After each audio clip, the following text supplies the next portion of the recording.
ذات کا کوئی حصہ اس میں موجود ہے، وغیرہ وغیرہ وغیرہ، اس قسم کی بحثیں شروع ہوئی۔ مسلمان ہی کرتے تھے، اس لیے کہ یہ علم الکلام جب آیا تو یہ علم الکلام کے فروٹس ہیں نا، یہ علم الکلام کے آؤٹ کمز ہیں کہ انسان پھر سوچتا ہے۔ جب فلسفہ آیا تو فلسفیوں نے سوچنا شروع کیا، پھر نیا نیا جب بغداد میں اور ادھر ادھر سقراط کو اور افلاطون کو اور ان لوگوں کو، ارسطو کو، انہوں نے وہ کیا، انہوں نے ٹرانسلیٹ کیا، تو ان کے مکالمات اور ان کے آرگومنٹیٹیو ڈائلیکٹس جو ہیں ان لوگوں کو فیسینیٹ کیا۔ تو اسلام کی سادہ قسم کی سوچ جو ہے وہ آہستہ آہستہ اس قسم کی فلسفیانہ سوچوں میں بدل گئی۔ پھر یہ ہوا کہ لوگ جو ہے انہوں نے یہ سمجھنے کی کوشش کی کہ یہ جو کائنات ہے یہ اللہ تعالیٰ سے اس کا اظہار کیسے ہوا، اس کو سمجھیں ہم۔ پھر کچھ ان میں سے جو ہے نا تو کیا وحدت الوجود کے فلسفے کو انہوں نے غلط سمجھا، غلط ریپرزینٹ کیا، جو کہ گمراہ ہو گئے۔ کچھ نے اس کو صحیح سمجھا، صحیح ریپرزینٹ کیا، وہ موجود ہو گیا۔ وحدت الوجود ایک خاص حد تک تو صحیح تو ہے نا، یہ ساری کائنات جو ہے تو اللہ تعالیٰ کے وجود سے قائم ہے نا، ایسا نہیں ہے کہ اللہ تعالیٰ نے بنا کے اس کو چھوڑ دیا ہو۔ تو بہرحال یہ ایک چیز ہے وحدت الوجود بھی، جو کہ ہے، اس پر علیحدہ سے کبھی تفصیل سے بھی بحث ہو سکتی ہے اگر ہمارا دل چاہے تو۔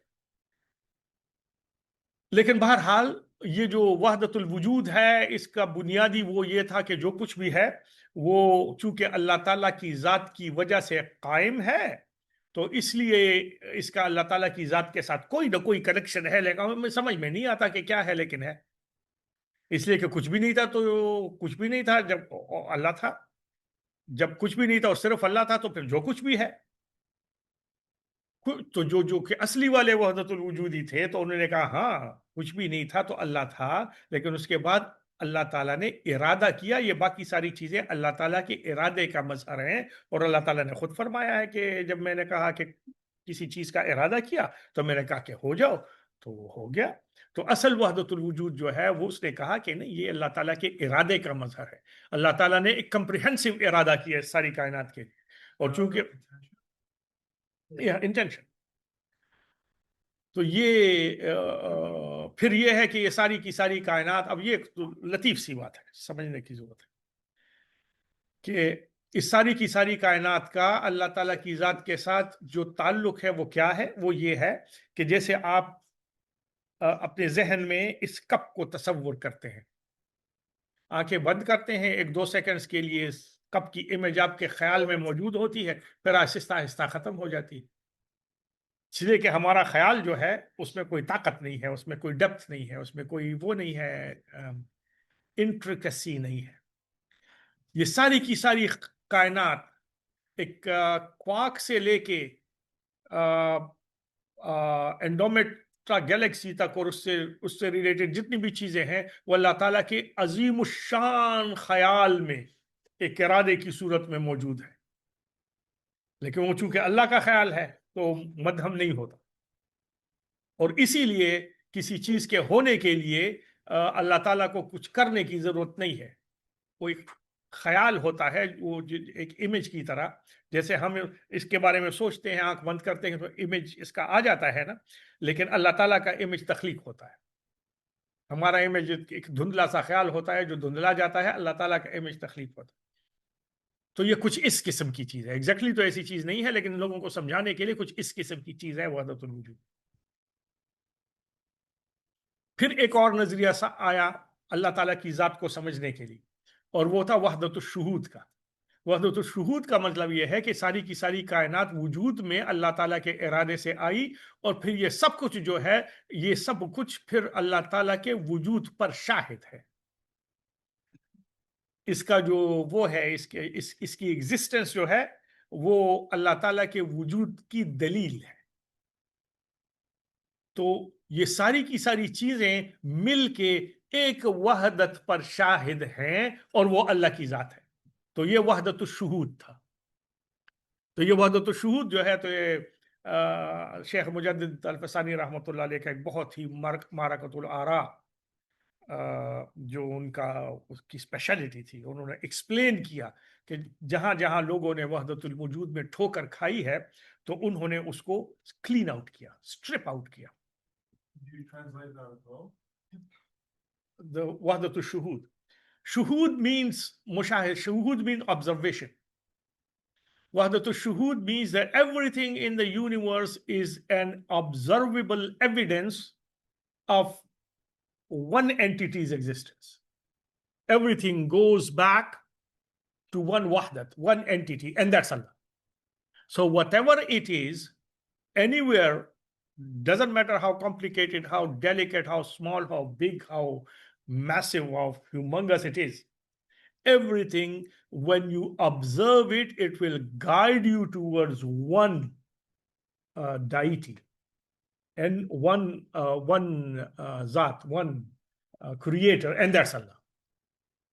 What's the difference between this and the philosophical way people explain this very concept of dependency and everything being dependent on one another? Yeah, that's basically Wahdatul Shuhud.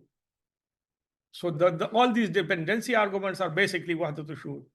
اسی میں ایک سوال اور بھی ہے جو ہندو کہتے ہیں اکثر کہ manifestation of every thing is also God تو وہ اس سے ہم کیسے مطلب ڈفرینشیٹ کریں گے نہیں لیکن manifestation of every thing is also God یہ آلسو کا لفظ ہے نا یہ بھی گاڈ ہے تو وہ بھی گاڈ ہے تو یہ بھی گاڈ ہے تو دس از آلسو گاڈ تو یہ بھی کپ ہے تو یہ بھی کپ ہے تو یہ بھی کپ ہے تو دس از آلسو کپ یہاں سے پرابلم شروع ہو گئی ان کے ہاں جو ہے تو ملٹیپل خداؤں کا تصور ہے اپنی اپنی جگہ ڈیڈیکیٹڈ اینڈ ڈیزگنیٹڈ ڈیوٹی کے ساتھ وحدت الشہود کا مطلب یہ ہے کہ یہ جو کچھ ہے یہ اللہ تعالیٰ کے وجود پر دلیل ہے ایک ہی اللہ کے وجود پر دلیل ہے ایسا نہیں ہے کہ ملٹیپل اللہوں کے وجود پر ملٹیپل دلائل ہیں وہ جو کہتے ہیں وہ یہ کہتے ہیں کہ ہر چیز خدا بن سکتی ہے اس لیے کہ ہر چیز خدا کی وجہ سے ہے وہ یہ کہتے ہیں اصل ان میں سے کچھ لوگ ایسے بھی میں نے ایک سنا تھا اس طرح کہ وہ کہتے ہیں کہ ہر چیز میں تمہیں خدا نظر خدا کا ہونے کا یہ ثبوت وہ ایکسپلین کرتے ہوئے شاید اس طرح بتا رہے تھے لیکن شاید ان کا بیسک یہی ہوگا کہ ہر چیز میں خدا نظر آتا ہے نہیں ہر چیز میں خدا تو نظر آتا ہے لیکن کیا ہر چیز پھر خدا بن جاتی ہے اصل چیز یہ ہے اس لیے کہ ان کے ہاں رام تو خدا تھا نا ان کے ہاں جو کرشن تھا وہ تو خدا تھا نا اچھا ان کے ہاں جو تو شیوا کا بھی تصور موجود ہے اور وشنو کا بھی تصور موجود ہے تو وشنو بھی خدا ہے لیکن قہر کا خدا ہے شیوا بھی خدا ہے لیکن رحم کا خدا ہے تو وہ تو کہتے ہیں کہ رحم کا خدا علیحدہ ہے تو اس کا قہر کا خدا علیحدہ ہے تو ہندو اگر آپ بہت بھی دور چلے جائیں تو کچھ منتروں کے علاوہ جو کہ رگ وید میں موجود ہیں جو کہ علیحدہ سے ایک خدا واحد کی بات کرتے ہیں اس کے علاوہ ان کے کسی بھی مذہبی فلسفے میں ایک خدا کا تصور موجود نہیں ہے اگر آپ انہیں کہتے ہیں کہ تم وشنو کو مانتے ہو علیحدہ سے وہ وشنو کو مانتے ہیں انہیں علیحدہ سے وشنو کا بت بنایا ہوا ہے علیحدہ سے وشنو کی عبادت کرتے ہیں اسی طرح علیحدہ سے انہوں نے شیوا کا بھی بت بنایا ہوا ہے اسی کی عبادت کرتے ہیں تو یہ ڈیزگنیٹڈ ڈیوٹیز ہیں ان کے ہاں ایک تصور تو موجود ہے کہ اللہ سے علیحدہ سے ایک بڑا خدا بھی ہے لیکن وہ یہ ان لوگوں کو یہ ڈیزگنیٹڈ ڈیوٹیز انہوں نے یہ سمجھتے ہیں کہ اللہ نے ان کو دے دی ہاں وہ ان کے پاس ہاں کسی جگہ تصور ہے کہ اللہ چاہے تو ان سے واپس لے لے گا لیکن اب دی ہوئی ہے اور لے گا نہیں تو ان کے ہاں ایک خدا کا تصور ایک فلسفیانہ ریکوائرمنٹ کے طور پر موجود ہے اس لیے کہ ان کے پاس اس کے علاوہ کوئی چارہ نہیں ہے نا ورنہ پھر وشنو کو وشنو کس نے بنایا اور شیوا کو شیوا کس نے بنایا اور درگا کو درگا کس نے بنایا اور پاروتی کو پاروتی کس نے بنایا تو ان کے ہاں جو ہائرارکی ہے وہ بھی کسی جگہ جا کے تو خدا بنتی ہے نا ان کی ضرورت ایک خدا کا کانسیپٹ ان کی ضرورت ہے لیکن اس پر عمل نہیں کرتے عمل تو وہ اپنے ملٹیپل خداؤں کی ایگزسٹنس پہ کرتے ہیں جو آپ نے ریکویسٹ کا یہ ان کی بیسک اور مطلب سب سے پہلے اسکرپچر ہے نا ہیں لیکن اس میں اچھا خدا ایک ہے تو پھر کیا کرو یہ رگ وید میں نہیں ہے رگ وید میں تو یہ ایک منتر ہے فار ایگزامپل کہ وہ خدا جو ہے تو وہ خدا واحد ہے یہ ہے وہ ہے دو چار منتر اس میں ایسے ہیں لیکن اب پھر کیا کرو یہ نہیں ہے رگ وید ہم تو کہ خدا ایک ہے تو اس کی عبادت کرو نا عبادت ایسے ایسے کرو اللہ تم سے یہ چاہتا ہے تو یہ چاہتا ہے تو یہ چاہتا ہے تو یہ چاہتا ہے نا اسی پہ ایک اور بھی ہے ویسے ان کا میں بھی اس میں جو غلط فہمی بھی ہو لیکن ان کا کہیں یہ بھی لکھا ہو کہ 108 different manifestations of God ہے وہ اس میں لکھا ہوا ہے تو اس کو جیسے مطلب ایک ڈیبیٹ میں سن رہا تھا کہ ہم تو کہتے ہیں کہ اللہ کی صفات ہیں تو ان کی کسی ویداز میں اس طرح کا بھی کچھ ہے اس طرح کے 108 ڈفرنٹ مطلب مینیفیسٹیشن آف گاڈ ہے ایک ہی خدا نہیں، لیکن مینیفیسٹیشن جو ہے وہ پھر خدا بن گئی نا. یہ کپ جو ہے یہ اس کپ کی مینیفیسٹیشن ہے، علیحدہ سے اس کا وجود ہو گیا نا. پھر صفات کو تو ہم کہتے ہیں کہ یہ اللہ تعالیٰ کی ذات کا حصہ ہے، ان سے الگ کوئی اس کا وجود نہیں ہے. ہاں، اللہ تعالیٰ نے کچھ صفات لوگوں میں اس لیے ودیت کی ہے کہ ان صفات سے انسانیت چلتی ہے. جیسے رحمت جو ہے، ماں میں رحمت ڈالی، باپ میں رحمت ڈالی، اس لیے کہ اس سے بچے کی پرورش ہو. لیکن رحمت کا علیحدہ سے وجود نہیں. رحمت جو ہے وہ تو اللہ تعالیٰ کی ذات کا حصہ ہے. ساری کی ساری صفات اللہ تعالیٰ کی ذات کا حصہ ہے، ان کی ذات سے تو الگ تو نہیں ہے. ہم یہ نہیں کہتے ہیں کہ جو ایک حدیث مبارک میں 99 صفات آئی ہیں تو یہ 99 مینیفیسٹیشنز آف اللہ ہے. ہم تو کہتے ہیں فیسٹس آف اللہ ہے. اللہ تعالیٰ نے ان صورتوں میں اپنی قدرتوں کا اظہار کیا، تو یہ تو مینیفیسٹیشنز نہیں ہوئی. پھر یہ ہے کہ آپ ڈیبیٹ میں کچھ بھی کہیں، یہ درگا تو موجود ہے نا، یہ پاروتی تو موجود ہے نا، یہ کالی تو موجود ہے نا، یہ شنکر تو موجود ہے نا، اس کے ساتھ سارے کے سارے یہ فلسفے تو موجود ہے نا. یہ بانسری بھی بجاتا تھا اور یہ خواتین کے کپڑے بھی چورا کے جو ہے تو درخت پہ چڑھ جاتا تھا، اور یہ تو سب کرتا تھا نا وہ، اور خدا بھی تھا ان کے حساب سے. اسی طرح رام جو ہے اس کی بیوی کو جو ہے تو راون اٹھا کے لے گیا تھا نا، 100 سال تک رکھا، کتنے سال تک رکھا. پھر راون نے جو ہے تو وہ ہنومان کے ساتھ مل کے پھر لنکا ڈھائی تھی نا. اور رام کو یہ خدا سمجھتے ہیں، اوتار سمجھتے ہیں. تو کسی فلسفیانہ ڈیبیٹ میں کسی صفت کے بارے میں انہوں نے جو بھی فرمایا ہو، گراؤنڈ ریالٹی کیا ہے؟ اصل بات یہ ہے. اور یہ تو ہندو مت کا ریلیجن نہیں ہے نا. آپ کسی بھی ہندو سے پوچھے کہ خدا کون ہے، وہ کہے گا یہ کرشن کنہیا جو ہے تو خدا ہے، یہ رام خدا ہے. جب وہ کسی کی دہائی دیتے ہیں تو کہتے ہیں کہ ہائے رام یہ کیا کر دیا، ہائے رام وہ کیا کر دیا، ہائے بھگوان یہ کیا کر دیا. تو یہ کیا، تو ریلیجن تو یہ ہوا نا. ریلیجن وہ ہوتا ہے جو کہ ایک اسٹیبلشڈ انسٹیٹیوشن کی صورت میں پریکٹسیبل ہو. کسی فلسفے کو تو ریلیجن نہیں کہتے. اگر ان کے ہاں کسی جگہ توحید کا کوئی فلسفہ موجود ہے تو وہ فلسفہ عمل کی صورت میں چونکہ ایگزسٹ نہیں کرتا ہے تو وہ ایک فلسفے کی صورت میں کہیں موجود ہے، لیکن عملی طور پر ان کے ہاں کچھ بھی نہیں ہے. جنرل پبلک، ہمارے جنرل پبلک سے پوچھے کہ اللہ کون ہے، اللہ نے ساری کائنات بنائی. کس کی عبادت کرتے ہو، اللہ کی کرتے ہو. نماز کس لیے پڑھتے ہو، اللہ کے لیے پڑھتے ہیں. مانگتے کس لیے ہو، اللہ سے مانگتے ہیں. ان سے پوچھو کس سے مانگتے ہو، یہ درگا ہے، یہ کالی ہے، یہ وہ ہے، یہ ان کا بیٹا ہے گنیش ہے. اور کہانیاں بھی موجود ہیں. ایسا نہیں ہے کہ ان کی جسمانیت کی کہانیاں بھی موجود ہیں. جیسے اس کا سر جو ہے تو ہاتھی کا کیسے ہو گیا، اس کے لیے باقاعدہ کہانی موجود ہے. ان کی بھگوت گیتا میں موجود ہے کہانی. You know how we say that it's human fitra to believe in one God? Is it not also human fitra to try and personify the unexplainable, to create statues and this is, I mean, by practice, this is what every civilization seems to have done. When they can't explain something, they try to humanify it. Yes, because they can't understand anything other than an example of Allah. So then how can we say that it's human fitra to believe in a monotheistic God? It's human fitra they believe in a monotheistic God also. The other things were institutionalized. Religion was created for the purpose of worldly gains, not for the purpose of properly obeying Allah. If you study any institutionalized religion, at the back there is some worldly gain or multiple worldly gains. So general public was guided towards those kind of institutional religions so that they can be dominated, so that monetary or other benefits, power related monetary benefits are extracted from them. So it's not like humans naturally went there. Some humans who had more intellectual power than the general public created those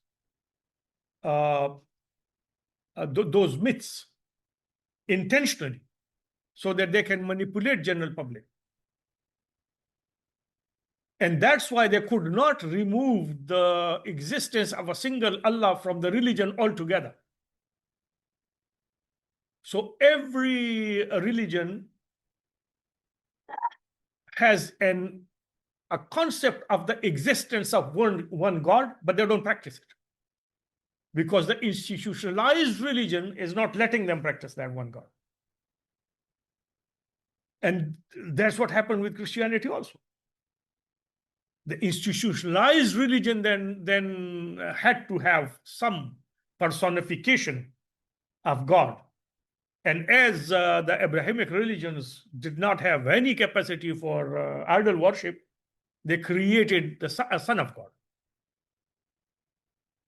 So then how can human beings both have the internal fitrah for monotheism, but also the internal fitrah to personify either natural elements or gods or things of that nature, to humanify these things? So general public didn't do that. That's what I'm saying.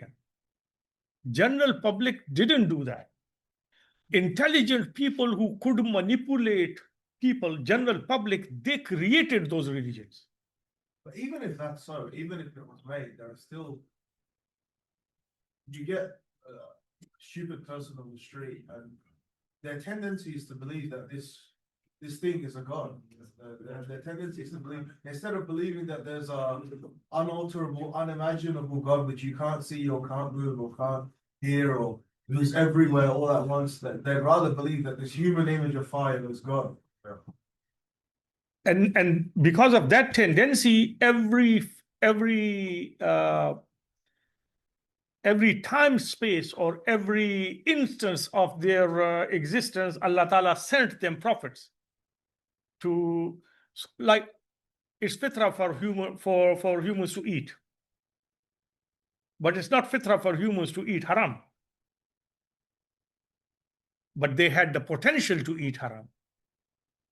Exactly the same way they had the potential to do all the haram things, rape and this and that and illicit relationships and all. These are potentials that are in a human, and those potentials are required for the diversification of human life so that they can exist. But it does. And because of that, Allah kept sending them prophets also. So Allah Ta'ala did not only rely on the internal potential of them understanding the realization of one Allah, which was in fitrah, but Allah Ta'ala didn't leave them at that. Allah Ta'ala continuously sent them prophets to refine this image. And the prophets then existed, and the prophets remain in those societies, and the prophets clearly then told them that this, what you are doing, is not what Allah wants you to do. And the concept of a real God existed there anyway. So you're saying that it's not then human nature to create idols. You're saying it's a choice that human beings can make, but their nature is to be one God. Every religion has a dependency on the existence of one big God. And that's the proof that one big God is part of fitrah. There's no religion which can be called as a religion which has no possibility of realizing one big God. Doesn't matter whether it's Hinduism or it's Christianity or it's whatever it is. Even a little religion somewhere in the Amazon, they would have in their concept, they would have the existence of one big God. Because that's what human intelligence actually gets up to. Who created this cup? That part created. Who created that? This person. Who created that? This person. Who created that? This person. There has to be an end. And that end is one Allah, who has created everything, who is not created by anybody. That's why if whatever religion we call religion, it would have the concept of one big God. No, that is that fitrah that we are talking about. Human intelligence is that fitrah. The human can correlate. Okay, so it created this, so who created that, and who created that, and who created that? And they ultimately need to go to a place where there is one Allah and everybody else is created by that. So where Now, does- how do you approach the ibadah of that one Allah? That's religion. And for that, Allah sent each and every little corner of the world prophets. where did this inclination towards making and upkeeping and believing in idols come from? Because of exactly the same thing, that people wanted to have an observable Allah. This is what Bani Israel said to Musa alayhi salam. When they were passing through, they saw somebody worshipping an idol. They went to Musa alayhi salam and said, "Look, how beautiful they are! They have got someone to worship, because they can see it and they can touch and they can feel it. Create something for us too, something like that for us too." This is what they said. This is what the Quran said. Because my point is that Because then they have and the intellectuals of those societies see benefit in that, and then they start owning it. And the benefit in creating the calf was that they had a lot of gold that they stole when they were leaving Misr. When they leave Pharaoh, they stole gold from everyone. And then the intellectuals among those, they actually got all of this gold off them and created a calf of some of them, and the rest they put in their pocket. So the calf was actually for that reason. no, but I just can't see how both can be true. I can't see how it can be true that people want an observable idol, but then it's also true that it's human nature to believe in an unobservable God. It's human nature to believe in a God who has created all these other gods. Because that's intelligence, and that intelligence Allah has given everyone. You're saying it's human nature to believe in at least a supreme deity. Yes, because they can have an argument about that. If this is Allah, so who created that? And this created that, and this created that, and this created that, and they ultimately need to be at a place where there is an Allah who was not created by anyone, and He created all of that one. This is intelligence. So when we say fitra, that's basically the intrinsic intelligence in humans that Allah has put in, that Allah has not given to animals or all. But there are more intelligent people in societies all the time. And then when people would come to them and say that, okay, so this is Allah, so what does He want us to do? They said, okay, so He wants you to come to this temple and give money here, or give fruits here, or give this here, or give that here. Why here? Because see this kahid, this supreme religious leader, he has a direct connection to that one. So come to him, he can talk to him. You can't see it. You see, you can't see him. It's there because you know there is there, but you can't see him. But this person can. But let's say I'm an ignorant villager in the Amazon 500. Yeah.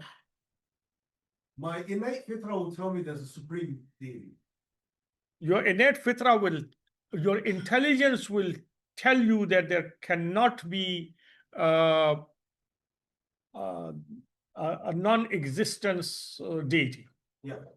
But then how does that ignorant villager in the Amazon 500 years ago say that is the only deity, and that all these idols don't exist and all these idols aren't true, despite the fact that there's an urge to personify? No, because he has to logically convince himself that the God that I'm calling God is created by someone. Like this glass is created by someone. Who created this glass? Some factory owner. Where did the factory owner come from? From there. Where did they come from? From there. Where did they come from? From there. Where did they come from? They were created by Allah. So the concept of sifat is basically snatched by intelligent people so that they can rule the dumb.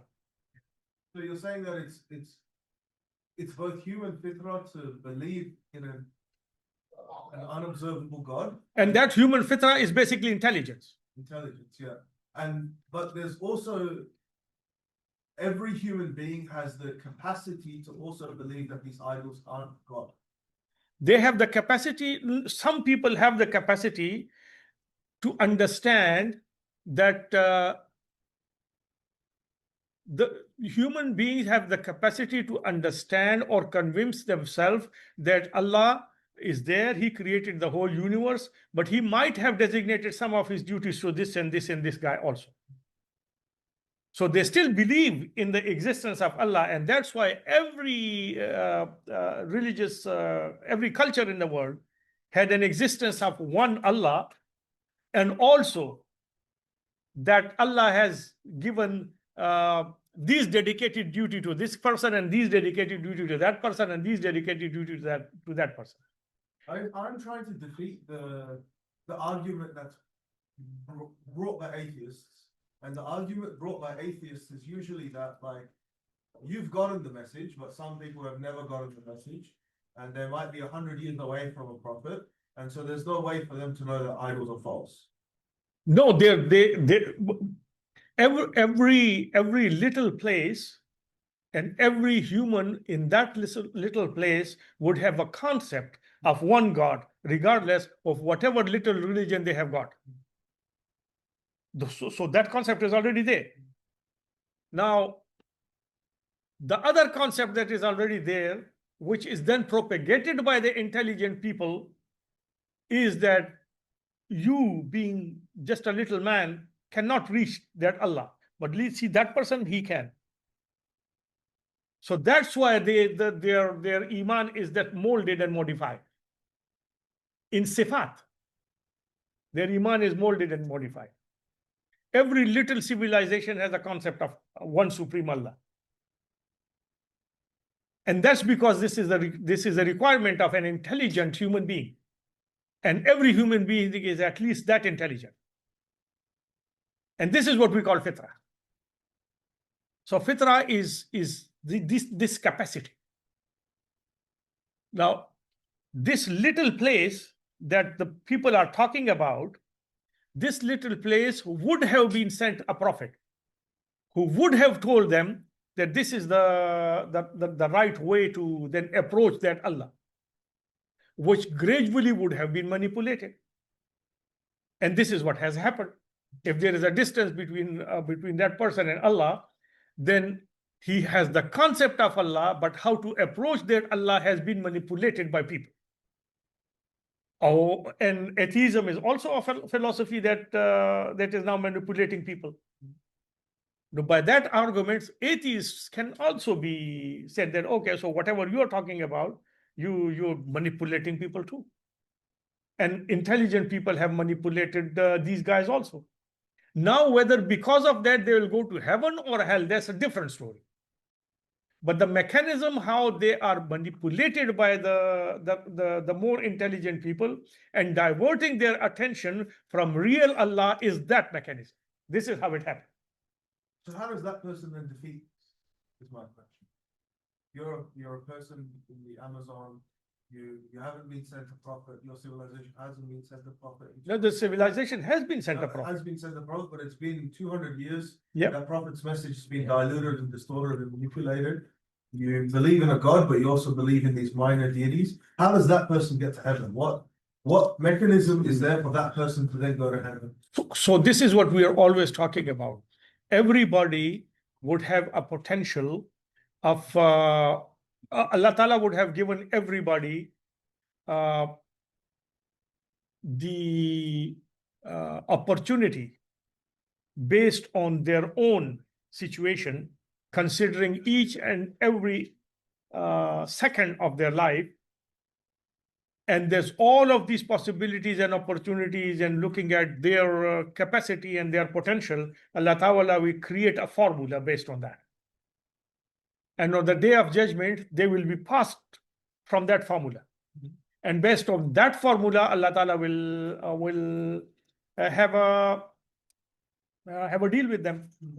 and they will either go to hell or they will go to heaven or they will be in Araf.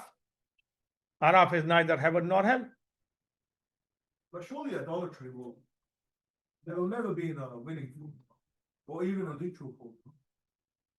Look, if they didn't have a possibility of learning about any proper religion, and they believe that there is an Allah, Free Allah. and they believe that there is a day of judgment where I will be answerable to all of my amal, all of my deeds, which is fitrah, then they will be able to avoid the hell. They will never be able to go to Jannah, but they will be able to avoid hell. And that's why Araf is there. Araf is for the place where there has not been a possibility of a true prophet, and they did believe in Allah, and they did believe in the Yawmul Akhirah. And the other thing is that other than the some of the customs of the religion, basic morality would have been there from the Prophet. Like there was basic morality there in Quraysh also, in the Kuffar of Makkah also. That basic morality will be there too. And they would have a concept that if I do this, then that big Allah is angry at me. And if I do this, then this big Allah is happy then. This comes from belief in a day of judgment or accountability. Accountability, because that's a human nature. And he see accountability everywhere. In his tribe, he would be seeing accountability. Even if there are 3 or 4 people, they would see accountability there. So the concept of accountability is based on human intelligence. And this is just because he also then doesn't have to go through the obligations of Islam either. No, of course not, because Islam is not reached Islam. Yeah, you'll never go to heaven, but he also hasn't had to do the things required to go there. Yes, because he's not failed. But he doesn't pass also because he's not sitting in the exam.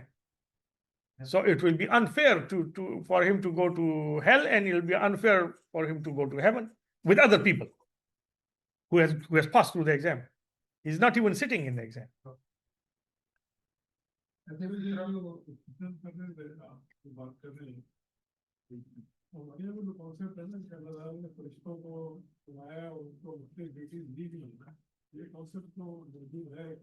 فرشتوں کو dedicated duties نہیں دی. اللہ تعالیٰ نے اپنی duties ان کو ایسے نہیں دی ہیں کہ اب یہ تمہاری ڈیوٹیز ہو گئی ہے, میرے پاس اب یہ ڈیوٹی نہیں ہے.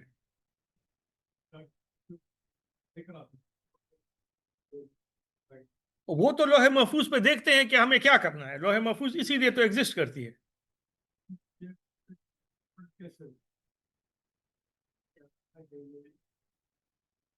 اس سے ڈفرنٹ ایسے ہو گیا کہ اللہ تعالیٰ نے کسی فرشتے کو کوئی ڈیڈیکیٹڈ ڈیوٹی نہیں دی ہے. اللہ تعالیٰ نے ان کے سامنے ایک پلان رکھا ہے کہ اس پلان کے حساب سے کام کرو, میں نے یہ پلان لکھا ہے, اور اللہ تعالیٰ جب چاہے اس پلان کو چینج کر دے.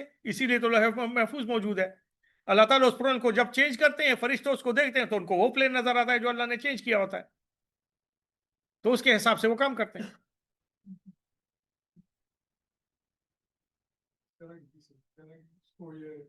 نہیں, اللہ تعالیٰ وہ یہ نہیں سمجھتے.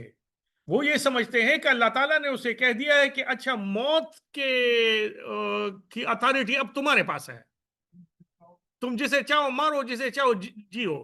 ہوا کی اتھارٹی اب تمہارے پاس ہے, جہاں چاہو پانی برساؤ, جہاں چاہو نہیں برساؤ.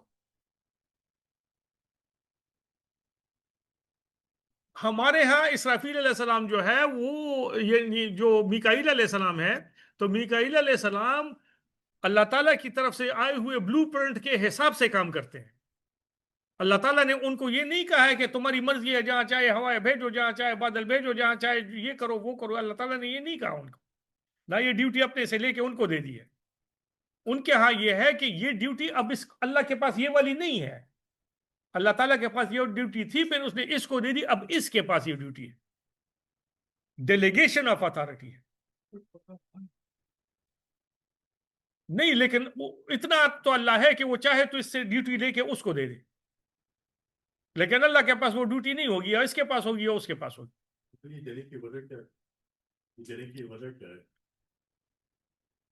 اللہ تعالیٰ ان کے خیال سے اللہ تعالیٰ کہتے ہیں کہ اب کیا سارے کام میں کروں، چلو یہ والا یہ کرے.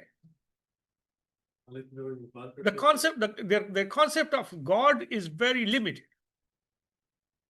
تو ان کے ہاں تو اللہ تھک بھی جاتا ہے تو اللہ سو بھی جاتا ہے تو اللہ جاگ بھی جاتا ہے، تو وہ تو ایسا ہی ہے. میں ہماری طرف سے بات کر رہا ہوں کہ اسلام کے سارے ڈیشز یعنی کہ عبادت کرتی ہے. اللہ نے ایسا چاہا. اب جیسے اللہ نے چاہا کہ یہ کائنات جو ہے یہ 4-5 فورسز کے ذریعے ایگزسٹنس پہ آئے، تو شارٹ رینج نیوکلیئر فورسز ہے، تو لانگ رینج نیوکلیئر فورسز ہے، تو وہ ہے گریویٹیشن ہے. تو یہ 3-4 فورسز ہیں جو کائنات میں اللہ تعالیٰ نے بنائی. اس کے ذریعے انہوں نے کہا کہ یہ کائنات وجود میں آ جائے. اللہ نے ایسے چاہا. دوسری جگہ چاہتے دوسری جگہ ہو جاتا. یہ کوشچن تو ہر جگہ ہوتا ہے نا کہ اللہ تعالیٰ نے ایسے کیوں چاہا. ہمیں تو نہیں پتا کہ اللہ تعالیٰ نے ایسے کیوں چاہا. بات سمجھ آتی ہے کہ یونٹ فورس ہے، لیکن یہ تو ایک ایسا کام ہے کہ what's need for an intermediary between them. Intermediate ہی تو نہیں ہے نا یہ تو. آپ تو پھر یہ بھی انٹرمیڈیٹ ہو گئے نا کہ آپ جو ہے نا تو کسی آفس میں جاتے ہیں، وہ کام کرتے ہیں، وہ آپ کو سیلری دیتے ہیں، اس سیلری سے آپ جا کے جو ہے نا تو گروسری خریدتے ہیں، تو پھر آپ گروسری کھاتے ہیں. تو یہ بھی تو انٹرمیڈیٹ ہی ہو گیا نا. تو یہ تو ایسا ہی ہے. اللہ تعالیٰ نے اس کائنات کو چلانے کے لیے، میٹا فزیکل کائنات کو چلانے کے لیے اپنے قانون بنائے، فزیکل کائنات کو چلانے کے لیے اپنے قانون بنائے. کیوں بنائے ہیں؟ We don't know. لیکن کچھ بھی بناتے تو اللہ تعالیٰ، تو یہ سوال تو پھر بھی رہتا، اس کے بارے میں رہتا.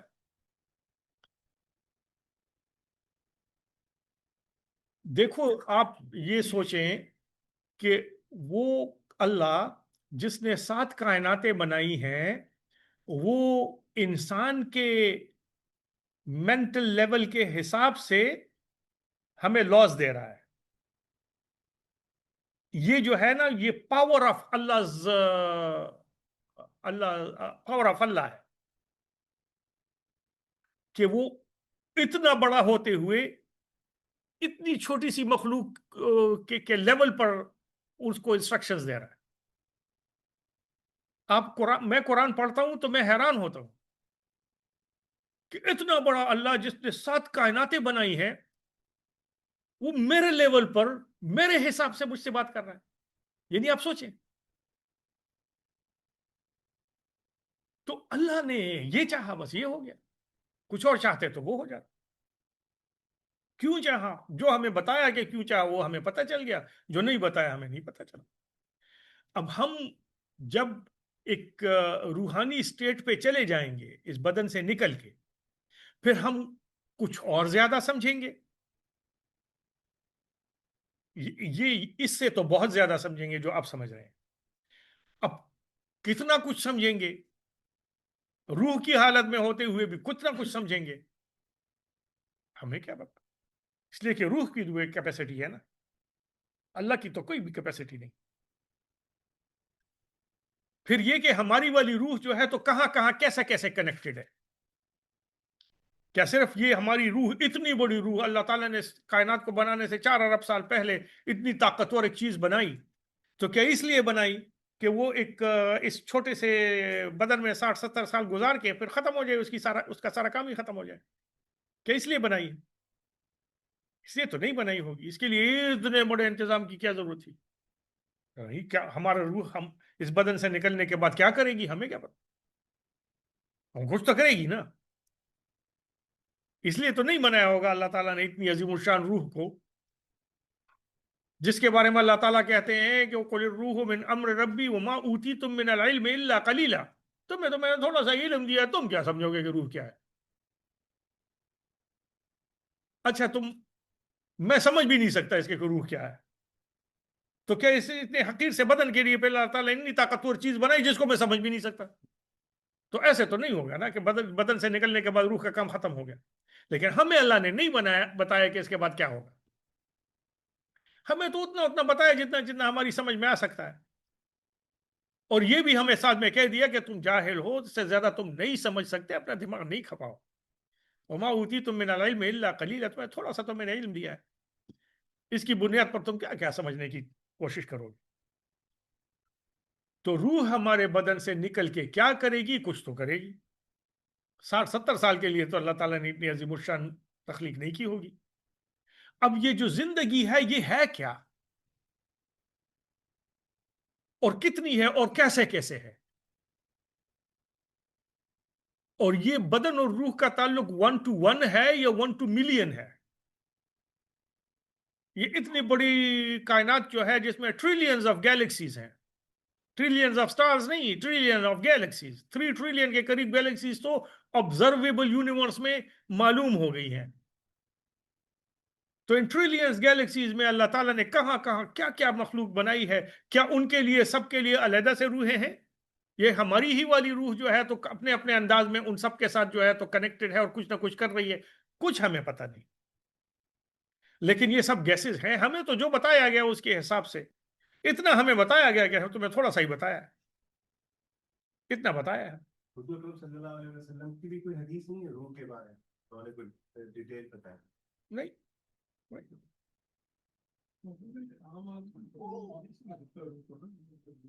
خاص آدمی بھی نہیں سمجھ سکتا روح، اس لیے کہ انسان انکویزیٹو ہے، اس لیے کہ انسان چاہتا ہے کہ میں نماز روزے سے اوپر کوئی بڑی چیز فن خان ہے نا انسان.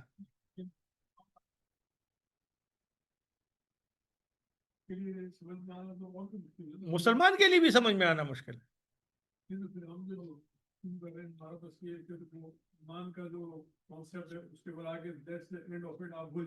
بالکل اللہ تو یہی فرماتے ہیں وما اوتیتم من العلم الا قلیلا.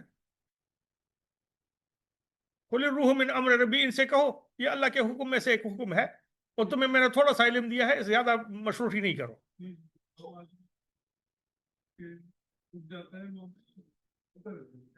تو کرے چلے گا تو کتنا چلے گا؟ وما اوتیتم من العلم الا قلیلا تو ہے نا.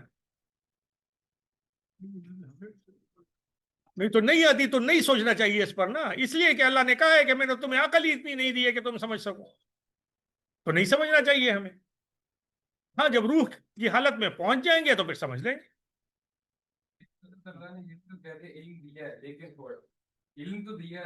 تو جو دیا ہے وہ تو لکھ دیا ہے نا، جو دیا ہے وہ تو لکھ دیا ہے. اب دیکھو یہ فار ایگزامپل فزکس ایک علم ہے نا، تو ہم آپ کتنا فزکس سمجھ سکتے ہیں اور آئنسٹائن کتنا فزکس سمجھ سکتا ہے؟ تو آ رہی نا.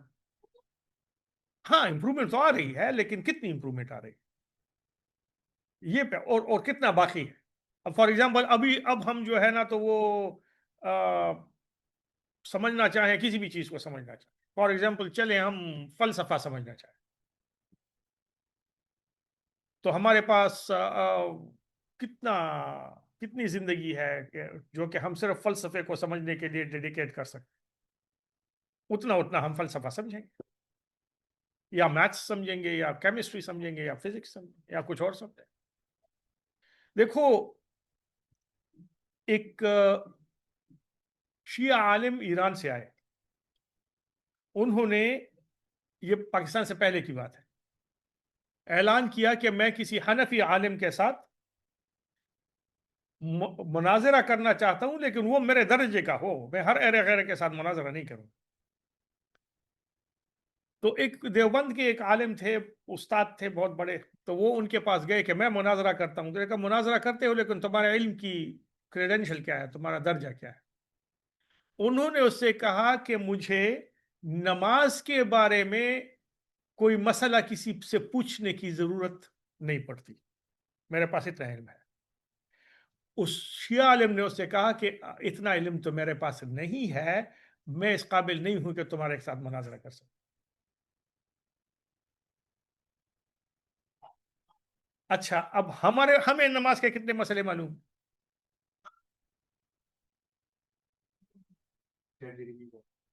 ہاں 13,500 مسئلے ہیں نماز کے.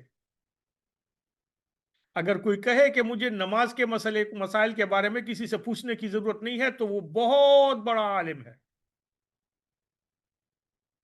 تو ہم نماز 5 وقت روزانہ پڑھتے ہیں اگر ہمیں اللہ تعالیٰ توفیق دیتا ہے، لیکن اس کے مسئلے ہمیں کتنے معلوم ہیں؟ تو روح کے بارے میں ہم کیا معلوم کر سکتے ہیں؟ جو کہہ رہے ہیں نماز کے بارے میں اتنا مکمل طور ہے، بس اور پوچھنے کی نہیں ضرورت, وہ شو تو ایسے کرے جیسے بالکل نہیں پتا مجھے, ہاں یہ بتا سب کچھ دیا, مطلب علم سارا ہے ان کے پاس. ہاں تو اس میں بھی تو اس طرح کا ہو سکتا ہے, اللہ نے کہہ دیا علم تو دیا ہے لیکن تھوڑا اب منزل اب دیکھو میرے روح کے بارے میں علم میں اور شیخ عبد القادر جیلانی رحمۃ اللہ علیہ کی روح کے بارے میں علم میں تو ظاہر ہے کہ بہت بڑا فرق ہے, اور شاہ ولی اللہ رحمۃ اللہ علیہ کے علم میں اور مجدد الفسانی کے علم میں تو ظاہر ہے بہت بڑا فرق ہے.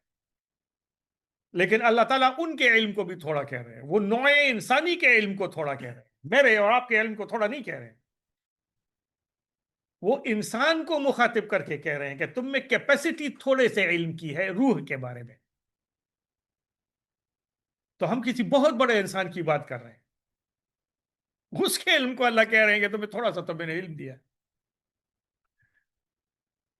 تو روح پر ہمیں زیادہ کرم فرمائی نہیں کرنی چاہیے. اچھا یہ جو ہے نا تو یہ اچھا تو یہ ایاک نعبد و ایاک نستعین کی بات ختم ہو گئی. اب آخر میں آ جاتا ہے وَلَا الضَّالِّينَ آمین. اس میں اہدنا الصراط المستقیم پر تو ہماری بات ہو چکی تھی, وہ جب آپ نہیں تھے تو ہم نے بتا دیا.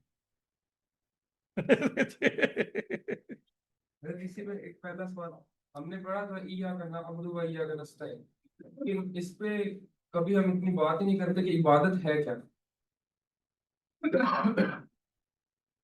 دیکھو عبادت جو ہے وہ تو بڑی سادہ سی چیز ہے.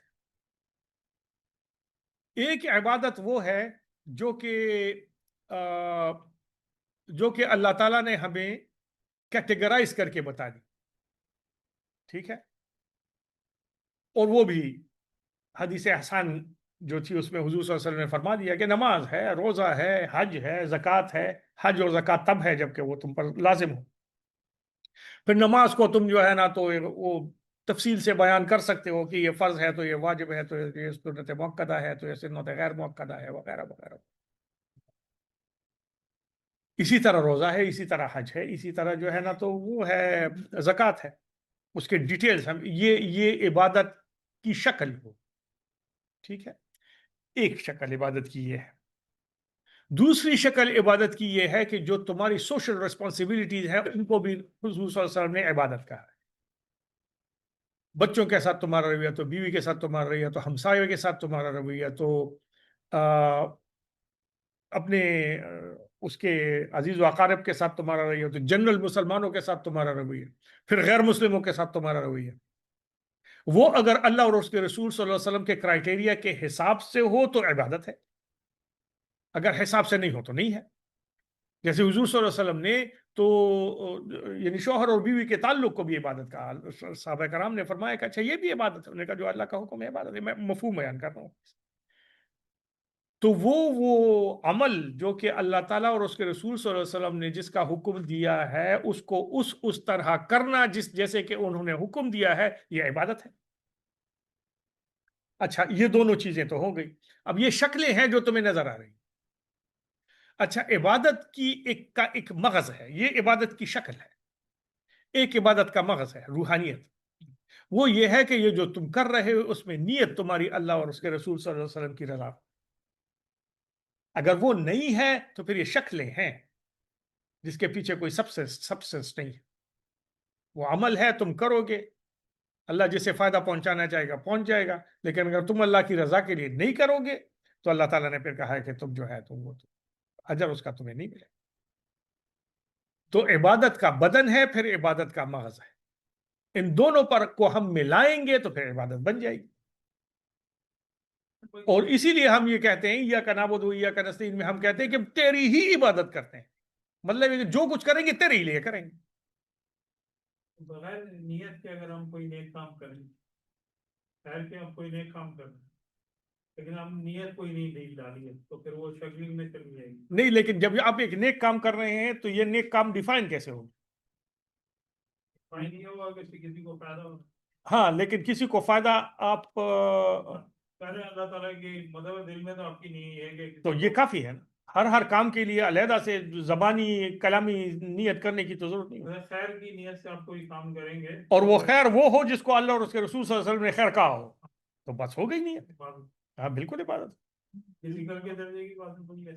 بالکل بالکل ذکر سے زیادہ بڑے درجے کی عبادت ہوگی. ہم ذکر اس لیے کرتے ہیں تاکہ اللہ ہمیں صفائی قلب نصیب فرمائے, تاکہ ہمارے اعمال میں اخلاص پیدا ہو. اخلاص اعمال میں کیا ہوتا ہے؟ آپ کا عمل جو ہے تو خالص اس لیے ہو کہ اللہ تعالیٰ ہم سے راضی ہو جائے. گھر کا فار ایگزامپل آپ کوئی ایسا کام کریں, آپ بولیں یار اس کو تکلیف ہے, میں ایک کام کر دیتا ہوں, میری بہنوں پر لگ گیا, تکلیف ہے, بہت پریشان ہے. بالکل اعلیٰ ترین ذکر ہے, یہ تو ذکر کی اعلیٰ ترین قسم ہے. خدمت خلق عبادت ہے بیسکلی. خدمت خلق عین عبادت ہے, بالکل عبادت ہے اگر خلوص نیت کے ساتھ کیجیے. یہ جو خلوص نیت کے ساتھ نہ ہو تو حج بھی عبادت نہیں.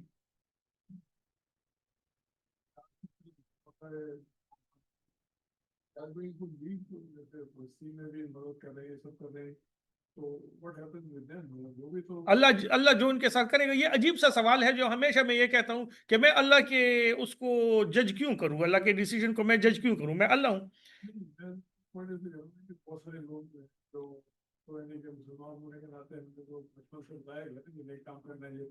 نہیں, ان کو بھی ان کے مذہب نے بتایا کہ یہ نیک کام ہے, ان کو بھی ان کے مذہب نے یہ بتایا ہے کہ ظلم بری چیز ہوتی ہے اور مظلوم کے ساتھ آواز اٹھانی چاہیے. اب ان کو فائدہ ہوگا نہیں ہوگا یہ تو اللہ کا ڈیسیجن ہے نا, میں اس پر کیوں اپنا فیصلہ سناؤں, یا کوئی اور مفتی اس پر کیوں فیصلہ سنائے. یہ جو جن سے پوچھا جاتا ہے کہ بھئی یہ جو نیک کام کرنے والے غیر مسلم ہیں جنت میں جائیں گے یا نہیں جائیں گے, میرا فیصلہ ہے, یہ اللہ کا فیصلہ ہے. آخرت میں اللہ تعالیٰ کے سامنے اس کے نیک عمل آئیں گے, اللہ تعالیٰ چاہیں گے تو سارے کے سارے غیر مسلموں کو جنت میں بھیج دیں, ہم کوئی پوچھ سکتے ہیں ان سے, لیکن ان کے دلوں میں جو موجود ہے وہ اللہ کے سامنے آئے گا اور اس کے حساب سے اللہ تعالیٰ ان کے ساتھ وہ کریں گے. ہو سکتا ہے کہ ان کو عیسائیوں کی کسی کیٹیگری میں جو ہے تو وہ پہنچا دیں جنت میں, اللہ کی مرضی نا, ہمیں کیا پتہ. اللہ دیکھو, یہ ہمیں اللہ تعالیٰ کے اس کو جج نہیں کرنا چاہیے, اللہ سمجھے ان کے بندے سمجھے جو بھی ہے. ہاں بالکل. سوال یہ ہے کہ پردہ فرض ہوا تھا خواتین کے اوپر, نہیں حضرات کے اوپر بھی ہوا تھا. میں کانٹیکس کا سوال ایسے پوچھنا چاہ رہا ہوں کہ اس زمانے میں جو عرب کی خواتین تھیں وہ کس قسم کا ڈریس پہنتی تھی, نمبر 1. نمبر 2 کہ ایک آرگومنٹ آج تک سننے میں مل رہا ہے کہ بھائی صرف جیسے آپ نے حجاب کر لیا تو اصل میں خواتین کے لیے پردہ کیا ہے, ایک سوال تو. دوسرا سوال یہ ہے کہ مردوں کے لیے پردہ کیا. دیکھو خواتین کے لیے پردہ تو یہ ہے کہ سارے بدن کو ایسے ڈھانپے جس سے بدن کے خد و خال واضح نہ ہو, یہ پردہ ہے. چاہے اس میں آپ ابایا پہنے یا نہ پہنے, لیکن آپ کا ماڈرن ڈریس ہے اور آپ نے اپنا فیس چھپایا ہوا ہے اور آپ کے جو ہے ہیئر چھپائے, یعنی سکارف آپ نے پہنا ہوا ہے. فیس جو ہے اس کے بارے میں ڈفرنس آف اوپینین ہے, نقاب کے بارے میں ڈفرنس آف اوپینین ہے. بدن جو ہے, بدن کے خد و خال واضح نہ ہو, یہ ریکوائرمنٹ ہے. اب باقی رسول اللہ صلی اللہ علیہ وسلم کے زمانے میں خواتین کیا ڈریس پہنتی تھی, اب تو ہماری خواتین تو وہ نہیں پہنتی, لیکن کرائٹیریا یہ ہے, اس کرائٹیریا پر جو بھی ڈریس پورا اترے گا وہ صحیح ہوگا, وہ پردے والا ہوگا. اچھا, یہ جو دوپٹہ ہے یہ ہمارا سب کانٹیننٹ کی وہ ہے یا یہ ساری مسلمان خواتین کے لیے دوپٹہ ہے یا کوئی شال لینا یا کچھ لینا؟ نہیں, وہ اگر بدن کے خد و خال نظر نہیں آ رہے ہو تو چاہے دوپٹہ ہی لیا ہو یا نہیں لیا ہو, وہ دوپٹہ تو بدن کے خد و خال کو چھپانے کے لیے ایک چیز ہے. اگر آپ نے کسی اور ذریعے سے بدن کا خد و خال چھپایا ہو تو چھپ گیا, بات ختم ہو گئی. اور مردوں کے لیے پردہ کیا؟ مردوں کے لیے پردہ ایک فزیکل پردہ ہے. فزیکل پردہ یہ ہے کہ یہ جو ناف سے لے کے گھٹنے تک کا حصہ جو ہے وہ نظر نہیں آ سکتا آپ کا, اس کے علاوہ بدن جو ہے وہ نظر آ سکتا ہے. تو یہ پردے کی حد ہے. باقی غض بصر ہے, نظر کی حفاظت کرنے کا حکم قرآن کا حکم ہے. اور یہ ٹائٹ جینز اور ٹائٹ کپڑے اور جو اس سے متعلق کیا حکم ہے, پردے کے ذمہ میں آتا ہے کہ نہیں آتا؟ بالکل آتا ہے. یعنی سکن سے اللہ تعالیٰ کو کوئی وہ نہیں ہے, کوئی دشمنی نہیں ہے. اگر آپ نے کپڑا پہنا ہوا ہو لیکن وہ ایسا ہو جیسے آپ نے ننگا پہنا ہوا ہے تو وہ تو نہیں چھپا نا. خد و خال ان کے بھی چھپنے چاہیے. اگر کسی نے لڑکے اس طرح ہوتے ہیں جو باڈی بلڈنگ کر رہے ہوتے ہیں تو انہوں نے ایسے ٹی شرٹ پہنی ہوتی ہے, ان کے سارے مسلز جو ہیں وہ اوپر والے مسلز جو ہیں تو خیر ہے, لیکن نیچے والے مسلز چھپنے چاہیے. ناف سے نیچے کے ناف سے لے کے گھٹنے تک جو ہے تو ستر عورت ہے, اس کو چھپانا ضروری ہے. اگر نہیں چھپائیں گے تو ایسے ہی ہوگا جیسے ننگے پھر رہے. ایسا ہی خواتین جو ہے ان کو انہوں نے اگر یہ لباس نہیں پہنا تو چاہے وہ باقی کوئی سا بھی پہنا ہو شمار وہ ننگی ہوں گی. یہ اور بات ہے کہ سوشلی وہ اپنے آپ کو ننگا نہ سمجھتی ہوں. تو یہ تو بہت ضروری چیز ہے.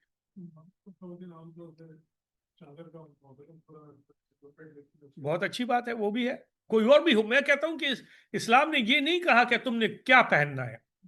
اسلام نے کرائٹیریا دیا ہے کہ یہ کرائٹیریا ہے, یہ تم کسی بھی لباس سے پورا کرو تو ہو گیا.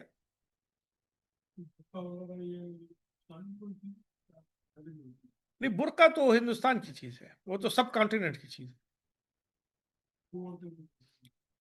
نہیں, وہ ہندو عورتوں کا تو پردے کا کوئی بھی کانسیپٹ نہیں تھا. وہ تو یہ لاچے واچے پہنتی تھی.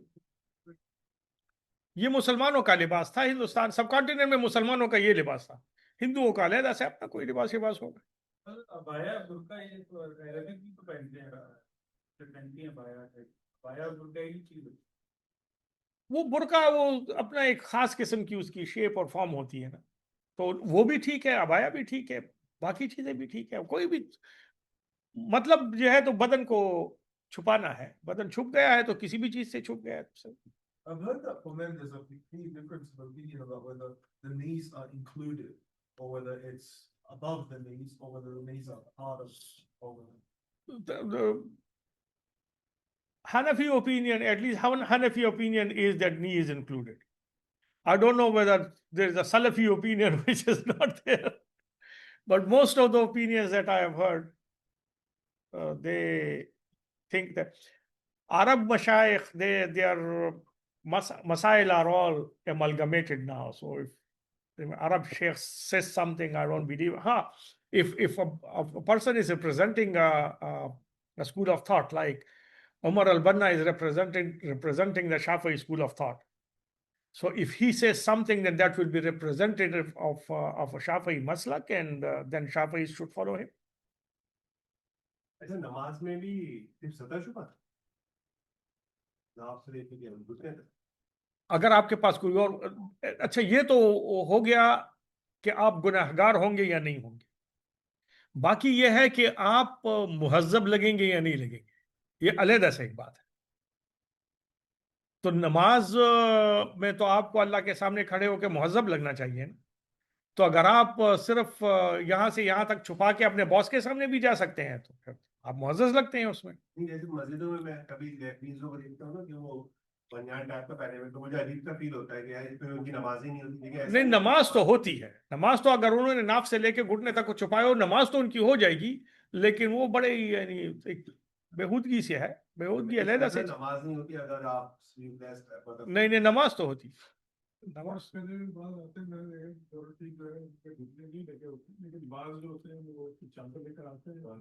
ہاں, ہاں, لیکن بہرحال نماز پڑھنے صرف نماز پڑھنے کی بات نہیں ہے. باقی زندگی میں بھی اگر گھٹنے نظر آئے یا ناف نظر آئے تو پھر سطر کا ریکوائرمنٹ پوری نہیں ہوتی تو گناہ گار ہوتے ہیں.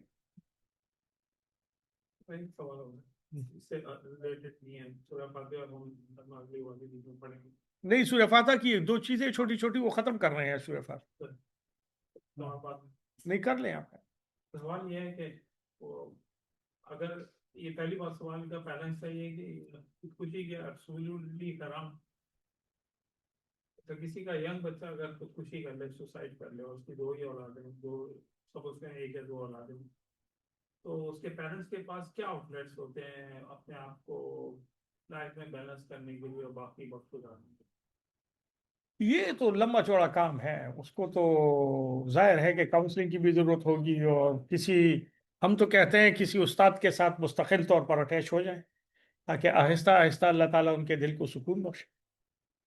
لیکن جہاں تک فقہی بات ہے تو اس میں تو خودکشی تو کمپلیٹلی حرام ہے.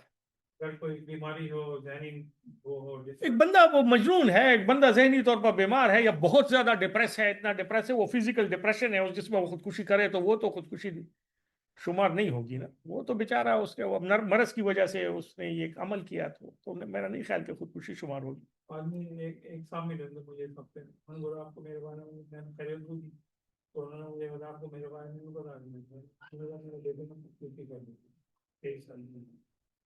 سر میں زیادہ بات نہیں کر رہا, وہ اگر بیچارہ وہ تھا، وہ پراپرلی وہ تھا، ڈپریس تھا، یعنی ایک ڈپریشن جو ہے وہ ایک باقاعدہ مرض ہے جس میں ڈوپامین کم ہوتی ہے، بہت زیادہ کم ہوتی ہے دماغ میں، جس کی وجہ سے وہ اس کی شخصیت جو ہے تو وہ لیکن فزیکل پرابلم ہے نا، جیسے کسی کا ہاتھ کٹ گیا ہو یا پیر کٹ گئے ہو یا کچھ ہو گیا فزیکل، جیسے ہمارا ڈائبٹیز میں ہمارا پینکریاس خراب ہو گیا، اسی طرح ایک فزیکل بیماری ڈپریشن کی بھی.